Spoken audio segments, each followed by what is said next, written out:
This is Unit 7, Week 3, question number 3. Herbert Hoover is president. Why? He's a one-term president. Why? He believed in everyone picking themselves up by their bootstraps. Self-reliant. America was great because it was all about laissez-faire. The government had stayed out in the 20s and the economy boomed. Hoover said, elect me and I will stay out of the economy. What happened? The economy collapses. People turn towards the government, wanting government intervention. And Hoover is this guy that said, I don't believe in government intervention. He's forced to eat his words, do whatever he can, but it's still not nearly enough to have an impact on the Depression. At first, what's he do? He asks for people to work together, help each other out. Charity will get us through. It was too severe for that. And after that, he asked for some government programs, but he wanted first voluntary cooperation, to have people work together. Didn't work.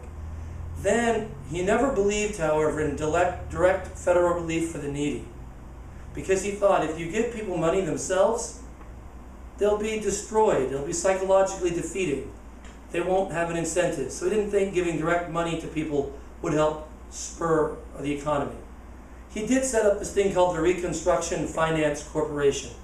It was set up by Congress in 1932, late in his presidency, and it had $500 million.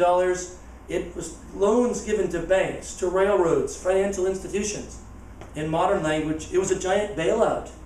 The public was angry. People are starving. People are unemployed. He's giving money to the railroads, to the banks. He's giving to the rich. So not only does he have an economy collapsing, people turning on the president, but the institutions he's helping don't seem to directly help the people, even if it does prop them up, keep them from collapsing. He then set up the Federal Home Loan Bank Act, which was, amazingly enough, to give home loans, and tried to restructure loans so people wouldn't lose their loan and wouldn't be foreclosed upon. Very similar to the recession in the 2000s. And why didn't his help programs help enough? He couldn't do enough. The depression was too severe. He was going to get blamed no matter what.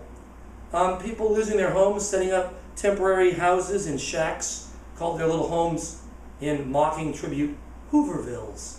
So he was a one-term president no matter what. But he did go back against his idea and try to do some government intervention in the economy. And that's it from some guy in an Aloha print shirt.